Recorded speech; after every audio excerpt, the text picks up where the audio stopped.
Alors, deuxième partie de la leçon sur les molécules organiques, les fonctions organiques. Alors, c'est un chapitre très important, là, c'est un point très important. En fait, certains enchaînements d'atomes, d'accord, vont donner des propriétés spécifiques aux molécules organiques, que l'on classe en différentes familles. Donc, par exemple, vous avez les alcanes. Les alcanes, en fait, c'est quand il n'y a que du carbone et de l'hydrogène. D'accord ? Avec la règle de valence que le carbone c'est 4 liaisons, etc. Donc ça, ce sont les alcanes. Que du carbone et de l'hydrogène. Et puis ensuite vont venir parfois des atomes d'oxygène ou des atomes d'azote. Et en fonction de l'enchaînement de ces atomes, eh bien, ça va donner des caractéristiques particulières. Donc on va juste résumer la formule générale de toutes ces familles. Donc, l'enchaînement, par exemple, quand vous avez R. Alors, ce qu'on va appeler R, d'accord, c'est n'importe quelle molécule avec du carbone et de l'hydrogène. Donc ça pourrait être en C1, C2, C3, C4. Par exemple, quand je dis C4, ça peut être par exemple 1, 2, 3, 4 carbone. Et puis, forcément, on mettrait des H, d'accord, qui vont bien. Donc, par exemple, R, ça peut être ça. Voilà, en C4. Voilà. Et puis là, je ne mets pas de H parce qu'en fait, le R, vous voyez, R, c'est tout ça, en fait. Ça peut être tout ça. Ok ? Donc, ce qu'on va appeler R, ce qu'on appelle les radicaux, eh bien, ce sont des groupes alkyles. Que de carbone et d'hydrogène. D'accord ? Donc ça peut être petit, ça peut être grand, et voilà. Eh bien, au niveau de la première fonction, vous avez par exemple ROH. Donc vous avez une molécule avec du carbone, de l'hydrogène, et puis vient en bout de chaîne, par exemple, OH. Eh bien ça, c'est un alcool. D'accord ? Donc ça, c'est facile, hein, vous le lirez sur la fiche, mais là, ça permet peut-être de bien repérer les choses. Ensuite, vous avez une autre famille, c'est celle des aldéhydes. Alors les aldéhydes, c'est pas bien compliqué, vous avez R ou H, donc ça peut être très compliqué ou bien simple comme H. Vous avez ensuite un carbone, et vous avez une double liaison O avec un H ici. D'accord ? Donc il y a une petite double liaison O, voilà, ce qu'on appelle un groupe carbonyle. Ici c'est un groupe hydroxyle. Ici le groupe carbonyle. Ben, ça c'est un aldéhyde. Donc si vous repérez ça, ce groupe-là, dans une molécule, avec cette configuration-là, cet enchaînement-là, ben, c'est un aldéhyde. Ensuite vous avez la cétone. Alors la cétone, enfin les cétones, c'est une famille. Attention, c'est presque comme l'aldéhyde. Donc on a toujours la double liaison O. Ici on a un R, d'accord, et ici on a R'. C'est-à-dire que, attention, la double liaison ici, il y avait un H.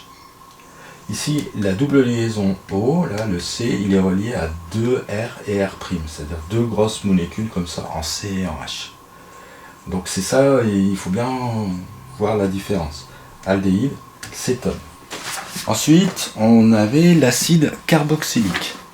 Alors l'acide carboxylique, vous avez R ou H, vous avez un carbone, vous avez une double liaison O, d'accord, comme ici et comme là, mais alors ça ne sera pas H, parce que si c'est H, c'est un aldéhyde, ça ne sera pas R', parce que si c'est R', c'est une cétone, mais ce sera un groupe hydroxyle, OH.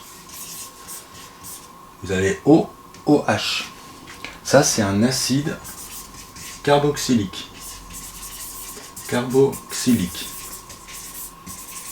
Voilà. Ensuite, vous avez les esters. Alors, les esters qui donnent finalement le goût aux fruits, etc., l'odeur. C'est très odorifère. L'ester, alors vous avez R ou H, toujours pareil. Vous avez ensuite un carbone, vous avez une double liaison O. Ensuite, vous avez un oxygène qui est coincé là entre C et puis un autre radical R'. Ok, alors faites gaffe parce que finalement, vous voyez, c'est presque la même chose, sauf que ici il y a H, mais là il y a R'. Donc ça c'est ester. Ensuite, vous avez ce genre de molécules où finalement vous avez l'oxygène qui est coincé entre deux radicaux. Ben ça s'appelle un étheroxyde. Étheroxyde. Il en reste deux à voir. Cette fois-ci maintenant, on va s'occuper. Donc là finalement on avait l'oxygène. À chaque fois il y avait l'oxygène, alors soit en double liaison ou en simple avec H, etc. Voilà, maintenant on va s'occuper avec l'azote. Alors, qu'est-ce qui peut arriver avec l'azote? Eh bien, on a par exemple R, on a un N ici, et puis on a R' ou H. D'accord? Et puis de l'autre côté, vous avez par exemple un R seconde ou H. C'est-à-dire, vous voyez finalement, l'azote il est au milieu, d'accord? Et puis on a des R, donc on a forcément R ici, R' ou R seconde. Voilà. Bien ça, c'est une amine. Amine. Et puis vous en avez un deuxième type, c'est l'amide. Amide. Amine, amide. Donc là c'est R ou H. Voilà. Ici vous avez un carbone, un groupe carbonyle en fait, un double O. Et ensuite vient le N, d'accord, alors R' ou H. Et puis ici vous avez R seconde ou H. Donc il y a une double liaison O qui vient s'intercaler ici, par rapport à l'amine. D'accord? Ben, ça c'est l'amide. Donc finalement vous avez, on a vu, pas toutes les fonctions, mais quelques-unes. L'alcool, aldéhyde, cétone, acide carboxylique, ester, hétéroxyde, amide, amineux et amide. Alors, ce que vous devez être capable, c'est on vous donne une molécule et vous êtes capable de dire, ah ben là je reconnais, il y a cette fonction-là, enfin il y a ce groupe-là, donc c'est l'alcool, etc. Vous devez être capable de dire, ah ben ça c'est un alcool, ça c'est un ester, ça c'est un hétéroxyde et tout. Ok, donc c'est pas plus compliqué que ça, mais ça demande une gymnastique. Donc ça c'était la deuxième partie.